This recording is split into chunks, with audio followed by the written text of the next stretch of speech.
Today on Listen Up, science fiction, boldly exploring the genre at the spiritual frontier.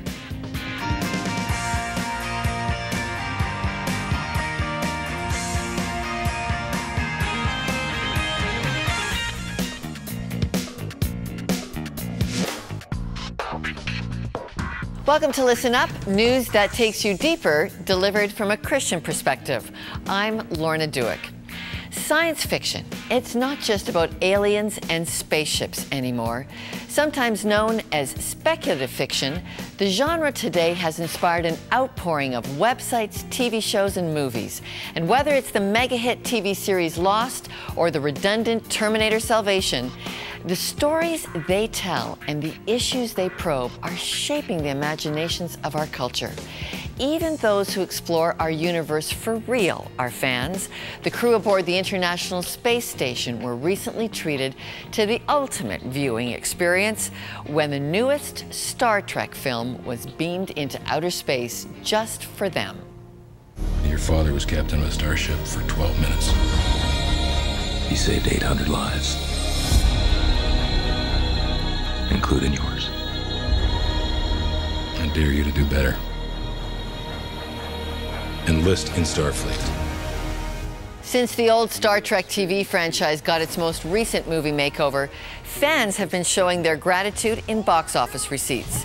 As a literary genre, sci-fi often looks at the future, with stories rooted deep in humanity's past.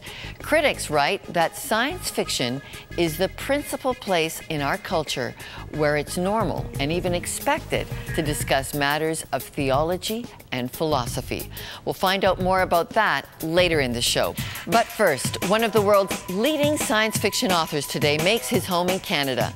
When he launched his newest book, Patricia Patty was there. Her computer chirped again, announcing more email. Well, it was time to wrap this up anyway. She had about 8 It's million fitting logs that to Robert read J. before Sawyer bed. would do a After book reading lunch, it was holding not a chemistry class, book, and that but a looks like it's BlackBerry. going to be- That's because this Toronto book launch is for his newest novel, Wake, a story about technology gaining consciousness. It's the 18th novel for the award-winning science fiction author, who's about to become even more influential. A new primetime North American TV series starring Joseph Fiennes and based on Sawyer's novel Flash Forward will be hitting the airwaves this fall. So what is it about his writing that appeals? I think he's got an optimistic view of the future. I think it's too easy in science fiction to take a negative view of the future. It seems sort of chic and vogue, but he's got an optimistic view of the future that is inspiring. I think that his books basically are inspiring. For me, it really is a sense of hope that there will be a tomorrow, and that tomorrow might be better. Rob's at the head of the genre. He's the big cheese. So I thought I'd ask the big cheese himself to explain science fiction's cultural appeal. A lot of people think science fiction is about predicting the future, but it's not. In fact, it has nothing at all really to do with the future. It's always about the here and now.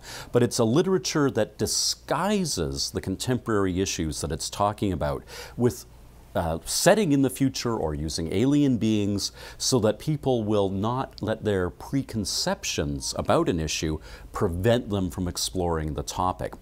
Why do you feel drawn to this task, Robert? I was born in 1960, and I was growing up watching the TV of that era. The only thing I saw in the 60s that was talking about the issues my parents, who were intellectuals, they both taught at the University of Toronto, were talking about over the dinner table was Star Trek. They were talking in Star Trek about the Vietnam War, except it was Klingons versus the Federation. They were talking about overpopulation. They were talking about race relations. All the things that were on the news from 6 to 7 and then just seemed to disappear from television once you got into prime time were there in science fiction. So as a kid, I recognized this was where you could talk about important stuff. And so Sawyer writes, in order to talk about important stuff, he's not alone. The genre that's been dubbed the literature of ideas is no longer concerned only with science, but also with its consequences. Readers in general are just realizing that they can turn to these people almost as philosophers in a way.